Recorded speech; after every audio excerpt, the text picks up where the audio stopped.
You're listening to a podcast by the Center for Action and Contemplation. To learn more, visit cac.org.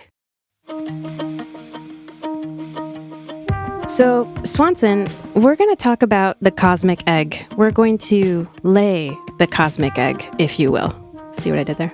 I love what you did there. I love the idea of laying the cosmic egg. No small feat.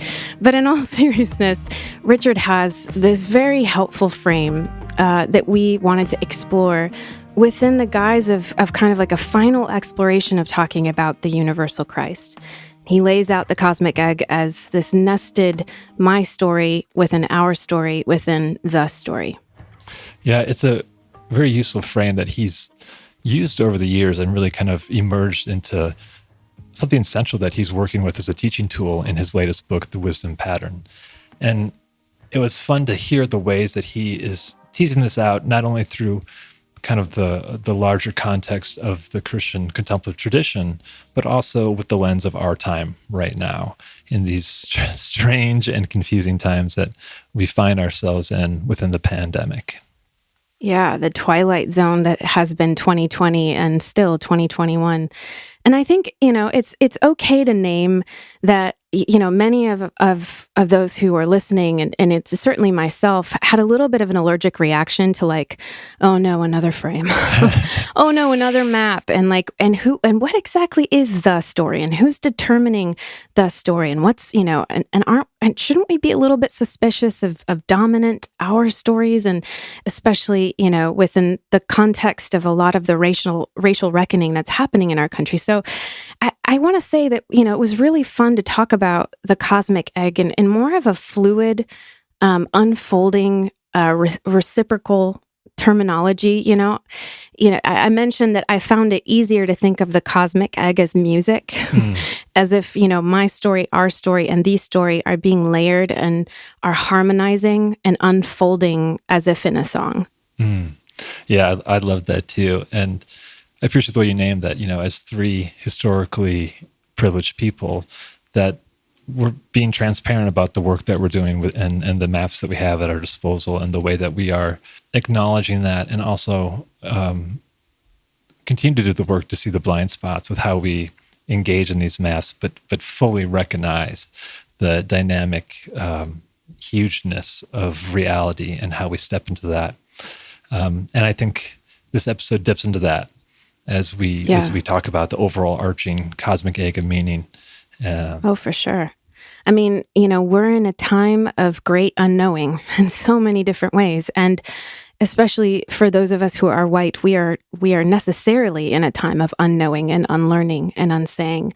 And so for all of us, I think that this frame of the cosmic egg can be a helpful tool for us to make sense out of the many complex and dynamic unfoldings and topplings that are happening in our time. So with that, we hope that you'll enjoy this episode on Season 5 of Another Name for Everything.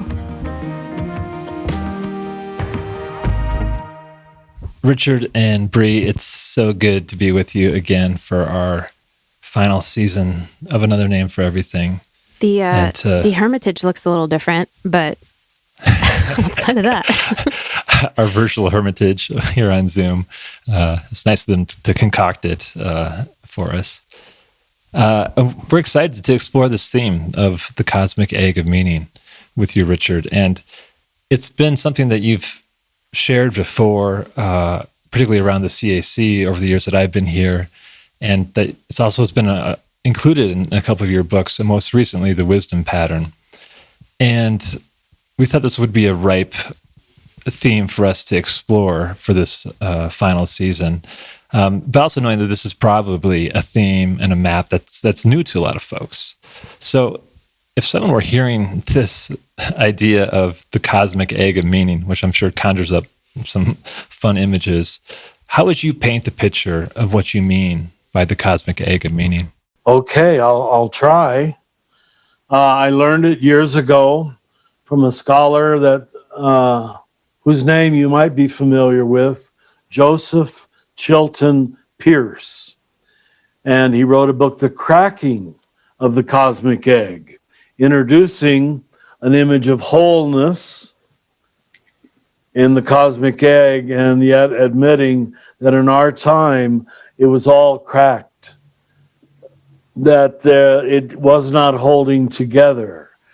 So you got to start with the whole image, which is the cosmic egg, and then recognize that we live in a time where this wholeness no longer stands for most people. And I think that's true. But it gives us, it's a pedagogical tool, like so many things I teach. They're just tools. If they're not helpful to you, forget them. But this one seems to have recurred in a helpful way for a lot of people. So picture an egg. The center yolk is, we're going to call my story, my individual journey, my individual identity, my individual woundings, what I have gone through by reason of living in this culture, this religion, with these parents, in this century, all of the my statements. And, you know, Socrates, the father of Greek philosophy, is supposed to have written over his door, know thyself. There it is. That's the foundation of philosophy, self-knowledge. And that's what the cosmic egg is saying too. If you try to jump over self-knowledge and know your own biases, your own woundedness, your own shadow, as we say now, you won't know how to interpret the other levels, or you'll misinterpret them, probably better said. So hold on to the little inner yoke of self-knowledge. Now, a lot of people, especially in our age of where we enjoy the gift of psychology and therapy and things like the Enneagram and spiritual direction and so forth, this world has become so exciting, so filled with good ideas that are very satisfying, especially when you're young, because I finally got an identity. I finally got a name. That a lot of people, if they go there at all, but if they do, they spend the first 30 years of life just inside of my story. Now, thankfully, the great wisdom traditions would surround the inner yoke with, I guess we're moving into the white of the egg, with our story. Let's try, first of all, text inside of context. So you write the text with your own life, your own agenda, your own temperament, your own personality, your own history. Well, maybe history is moving into our story, but you can't understand it without situating it. When I was studying moral theology in the 60s, we spoke of situation ethics, that to name an action pure or perfect or wrong and sinful outside of situations usually wasn't a very accurate reading. Now, at that time, most traditionalist folks just hated the very word situation ethics. But, in morning prayer today, we read the gospel of Jesus justifying his own disciples for picking corn on the Sabbath. I mean, the Sabbath rule is very clear. And yet Jesus said, my guys are hungry, it's okay. I'm afraid that's situation ethics, all right? That he refused to condemn his own men who were picking corn, doing work on the Sabbath because they were hungry. So the genius, and I mean this sincerely, of the Bible, even though it's so boring for a lot of us when we first study the Bible, is the amount of books that are Jewish history, Jewish kings and overthrowing of kings and droughts and wars and adulteries and attacks and betrayals. And you just have to say, well, why do we need to know all this? Well, you don't have to, but if you do know why Jeremiah is saying what he's saying, in what century of Jewish history he's talking, it sure helps you understand Jeremiah. And for us as Christians, it finally situates Jesus inside of a context of Judaism. And we didn't situate him. We just acted as if Jesus was walking around in the middle of everywhere, making immediate dogmatic proclamations. And if they didn't grab you or influence you or change you, that might be much of the reason. We had my story and my woundedness, but how the Word of God applied or didn't apply to my situation wasn't made clear. Forgive me that I'm taking a bit of time on this, but if you can start picturing it, it'll clarify as we go through. Now, the third circle of the cosmic egg, the outer, not the shell so much. We're still in the white of the egg, I guess, to carry through the metaphor. We come to what we would call the story, the patterns that are always true, that which is always the case. I don't care what country you live in, what religion you live in, whether you're handicapped or gay or straight or happy or unhappy. The example I easily use is forgiveness. Forgiveness is always healing and always true. And there's no place it doesn't help. There's no place it doesn't work. So I think the failure of all of the world religions is that we didn't move enough to the story. In short, what we usually did was call things in our story the story. Follow me?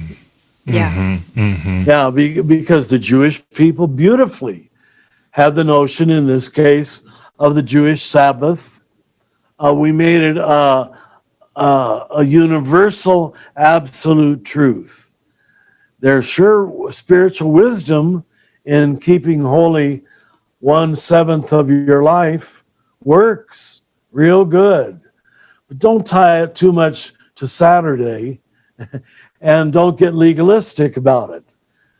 So you see how it takes wisdom to unpackage the cosmic egg. Now I'll draw it together with this.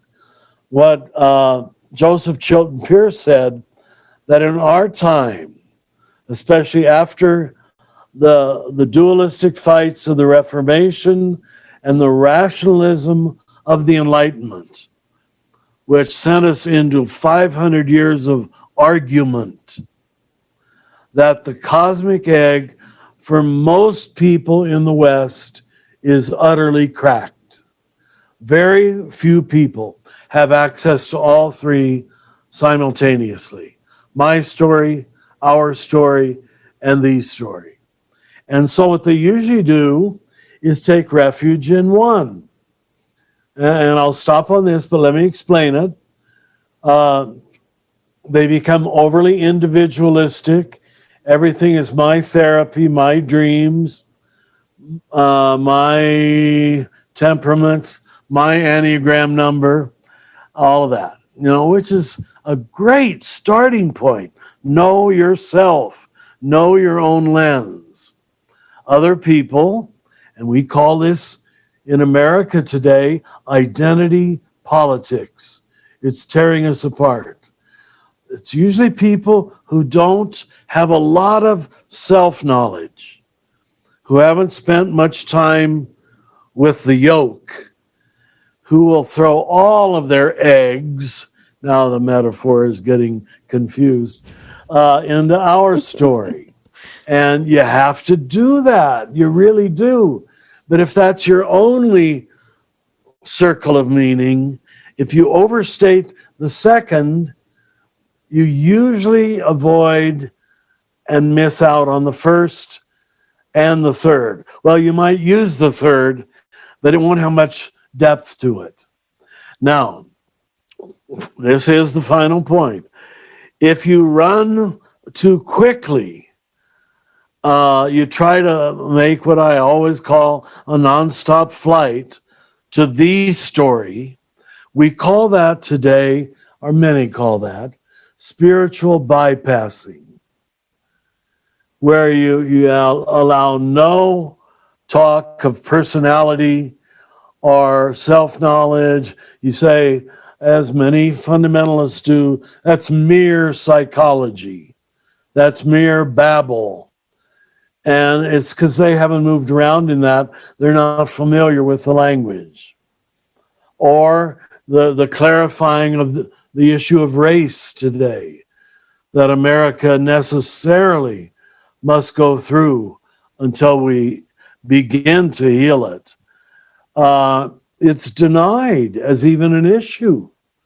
It's just utterly denied. No, we will not let you talk about race.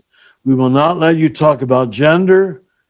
You must talk about Jesus outside of any context, any critical thinking, any holistic thinking. So the cosmic egg is a marvelous image of healing, of wholeness, of the nested eggs are layers of meaning in which a whole person is able to live.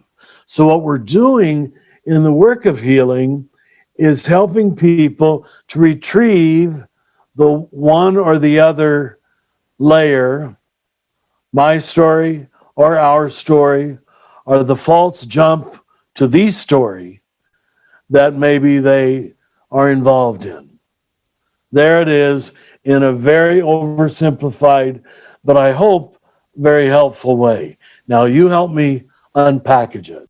Yeah, no, thanks, Richard. It is incredibly helpful, and I think it's so meaningful to be able to process it together over a few episodes, because I think in today's society there's a natural kind of allergic reaction to, well, who's determining our story or the story? Whose dominant voice is declaring what the story even is? That's right. And also, what is the healthy role of reclaiming my story, especially for those who have been silenced or oppressed? So this is going to be a really rich conversation. But to unpack the egg a little bit more, Paul and I, as we were preparing for this recording, realized that there was a common experience in what we talked about, the experience of maps and map makers.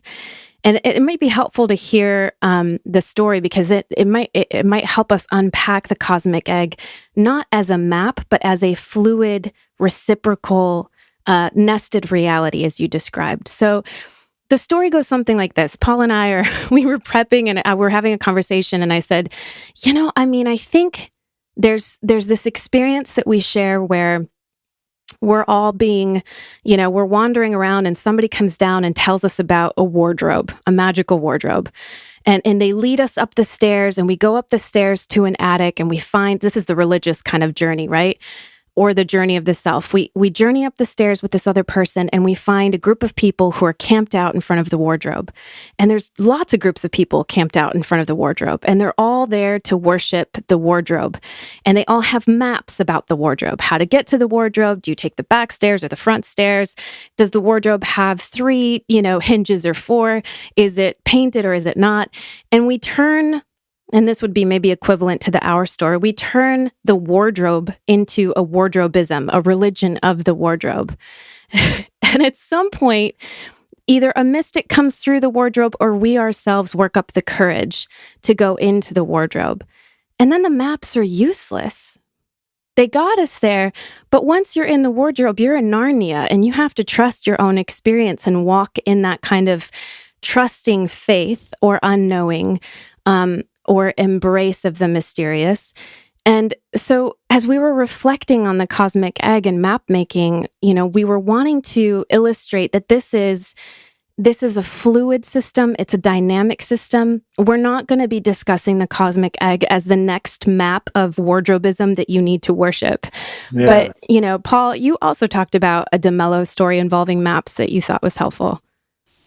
Yeah, Rich, you probably know this story, but it's one of my favorite from Anthony DeMello, where he tells the story about this adventurer who lives in this kind of secluded town and leaves town and goes and explores places that no one has ever been. And he's gone for years. People think that he's dead, and he comes back, and he's so alive. And the townspeople are smitten by his stories of adventure and the things that he's experienced, and kind of the depth and quality of his character and his energy. And they start asking, can you draw us a map to all the places that you went? And he says, no, go explore, go out there, and you've got to experience it for yourself, because that's the true way to really experience this wildness and this terrain. And they keep pestering him, and eventually he concedes and says, okay, I'll draw you a map. And he draws a map to all the places he's been, and they immediately frame it and put it on the wall, and start to worship the map instead of explore where the map actually will take them to the terrain of the soul. And I love that story, because it holds up the mirror for me about how I'm using maps and how I'm exploring the wild terrain of God's invitation, the unknown, exactly.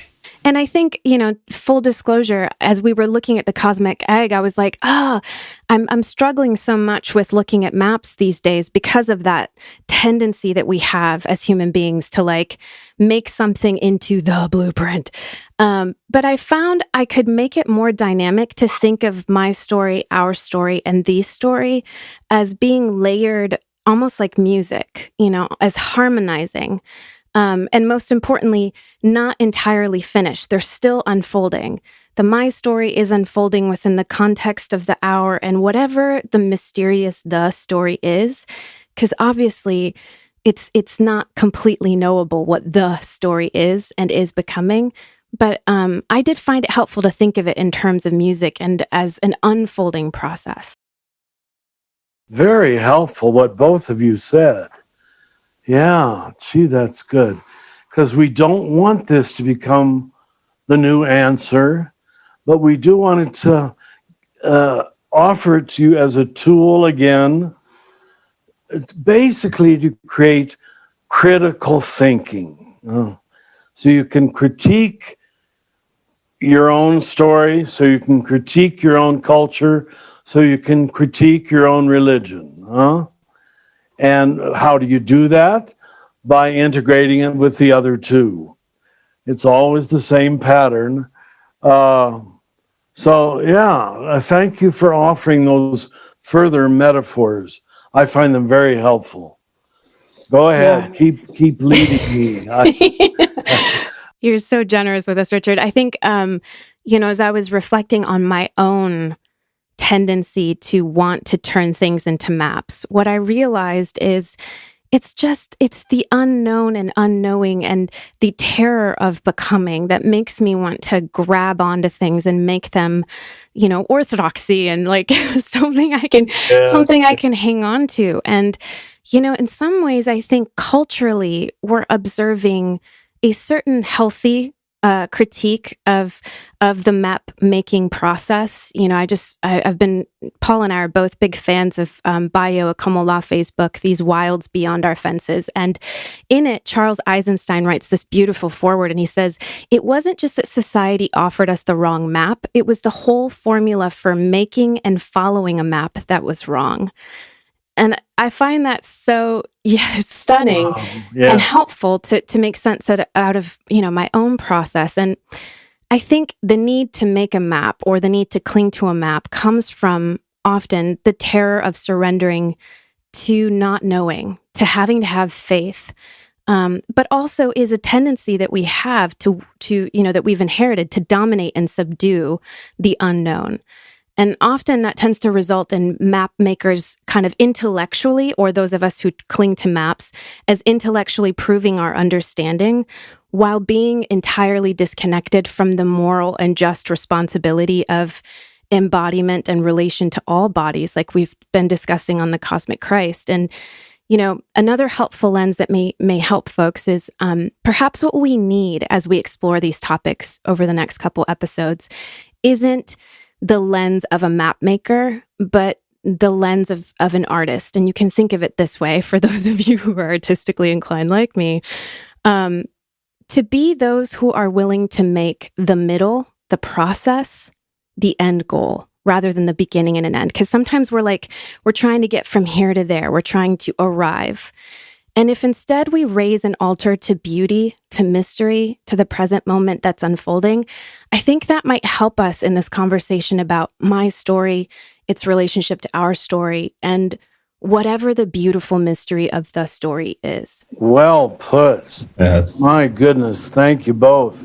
That's beautiful. Yeah, why do we do this? We make the last word out of what was just intended to be the first word, huh? Yeah. Yeah. Well, keep going. Unpackage it. You're already doing well. I have a question for you along these lines. I love the way you said it just a few moments ago about the text within the context, within the pattern of reality. And then as Brie is saying, let the middle, let the becoming be the place to put yourself in, to participate in that becoming. So part of the way that I understand is, as you've portrayed the cosmic egg, is that particular groups or segments of people, they approach just one aspect of this egg, whether it's the my story or the our story or bypassing to the story. Why do you think that certain folks are drawn to just hold on to just one segment? Is it a failure of religion to see the whole, to that invitation to see the whole of the layered egg, the lack of understanding of the middle of the becoming being the thrust of it? What's your sense of that? Why do some folks only really want to hang out in one part of the egg? Boy, I'll never know the perfect answer to that, but I just look at my own life, how it took so many years to honor all three equally. And I do mean equally, honoring my as much as thee, but needing thee more because it holds the whole together. My story cannot hold the whole together. So I guess it's where we're first led. If we're first led into dealing with our own family difficulties or whatever, we want to get out of that box as soon as we can. And we spend much of our life in therapy or analyzing and looking at ourselves. Let me throw in right at this point, and I'm not trying to be a Christian preacher or a Jewish preacher in saying this.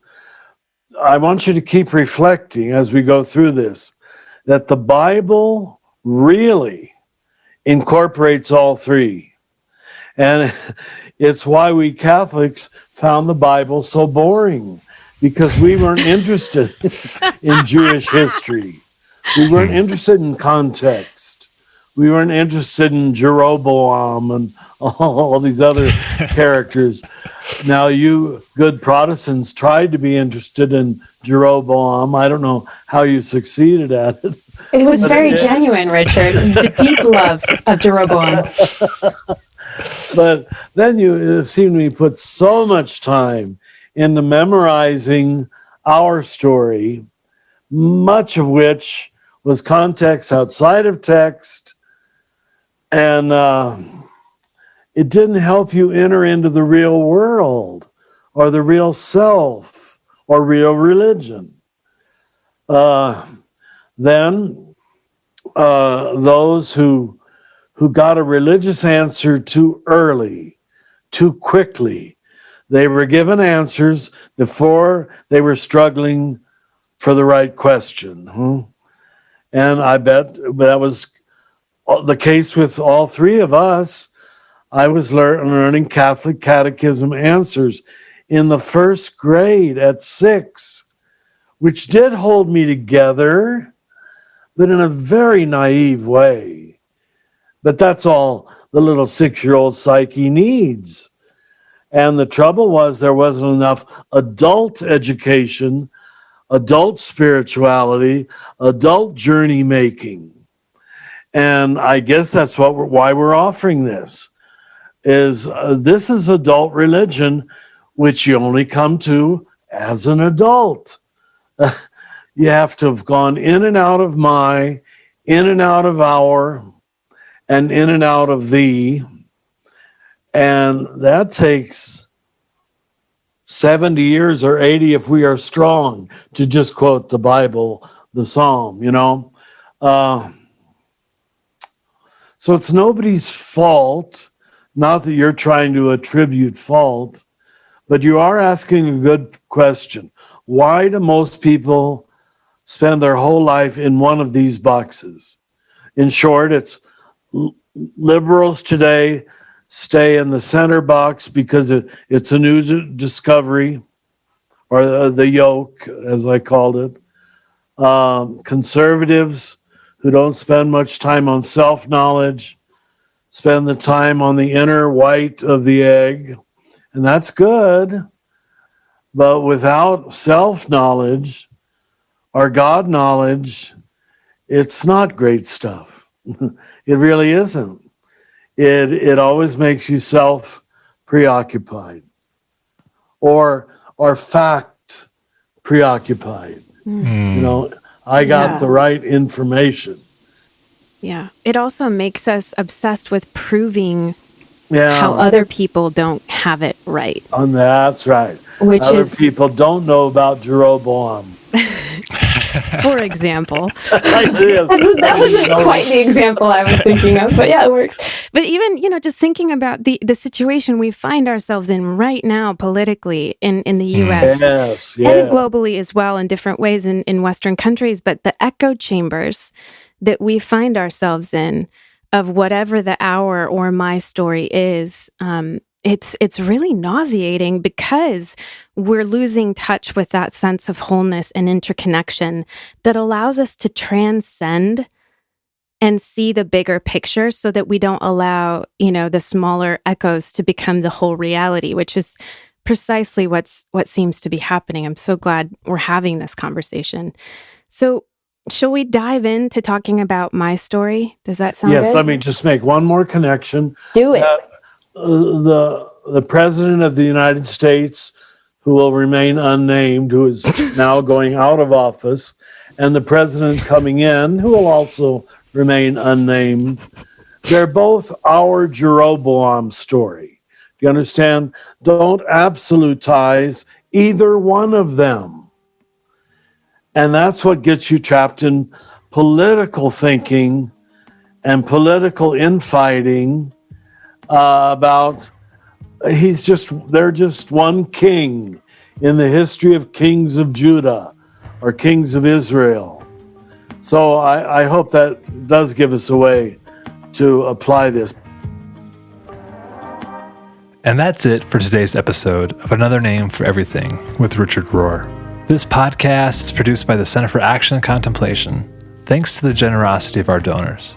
The beautiful music you're listening to was brought to you by Will Reagan. If you're enjoying this podcast, consider rating it, writing a review, or sharing it with a friend to help create a bigger and more inclusive community. To learn more about Father Richard and to receive his free daily meditations in your electronic mailbox, visit cac.org. To learn more about the themes of the Universal Christ, visit universalchrist.org. From the high desert of New Mexico, we wish you peace and every good. Do you feel called to walk a more contemplative path? The Center for Action and Contemplation is an educational nonprofit supporting the journey of inner transformation. Our programs and resources will help grow your consciousness, deepen your prayer practice, and strengthen your compassionate engagement with the world. Learn more about our resources, such as publications, podcasts, email series, and events at www.cac.org.